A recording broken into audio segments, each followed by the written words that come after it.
I just didn't want to cut you off. It was sorry. I do apologise to the member for Bennelong. It's okay. The question is that the motion be agreed to, and I call the member for Bennelong. Thank you, Deputy Speaker. I'll be a good half an hour. It's okay. We'll see if the clock's still. No, it's still stuck. It's still stuck. That's fine. I'll be as quick as I can. Plastic waste is a major environmental issue affecting our oceans, marine life, and it's filling our landfill. Every year, millions of tonnes of plastic waste ends up in our oceans, polluting our waters and harming our marine ecosystem. In Australia alone, it's estimated that we produce over 2.5 million tonnes of plastic waste each year, much of which end up in our waterways. After a decade of neglect in plastics recycling and management by the former government, the new government is making progress towards a circular economy and reducing plastic pollution. The environment is back and the circular economy is on the agenda. The former government had years to fix this issue and they simply failed to do so. It's been over 1,600 days since they first announced their plastics reduction target, with the result being next to nothing. Am I surprised? Not really. But should we be angry about it? Yeah, we should.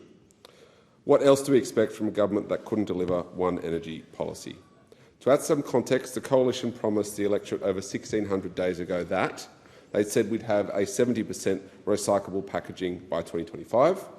Great target, but they stayed at 16% for 4 years. Not so great. I know that the collapse of REDcycle and the supermarket soft plastic recycling system was devastating to Australians across country and, of course, to those in my electorate of Bennelong.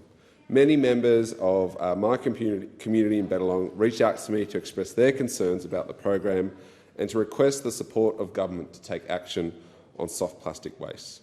We have a community, Deputy Speaker, in Bennelong that is committed to the war on waste. And that's what made this collapse so devastating. And like many others who have written out to me, I simply cannot bring myself to throw these soft plastics out in landfill. I've got about 10 bags collecting in my garage, just waiting for these schemes to start up again. So thank goodness, for the sake of my garage space, but also for the sake of the planet, that the Minister for the Environment has stepped in. The major supermarkets have now agreed to take responsibility for the thousands of tonnes of soft plastic that sits stockpiled in warehouses nationwide. Woolies and Coles will start collecting soft plastics in select stores by the end of the year and all stores by 2024. And importantly, the government will invest in more recycling infrastructure in Australia. We are rolling out investments that the former government just didn't do. We budgeted for a $250 million recycling modernisation fund and a $60 million fund to support new recycling infrastructure. We've also led the charge on reforming plastic packaging. That means ensuring that all packaging in Australia will be reused, recycled and reprocessed.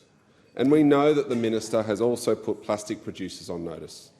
If producers don't use recycled plastic, we'll force them to. We know that this is not only the consumers that need to change their habits on plastic use, but it's the producers themselves.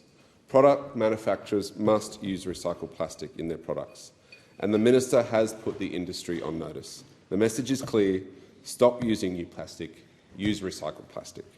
We can no longer afford to be complacent about this issue. The time for action is now, and we must act decisively to protect our environment and our future.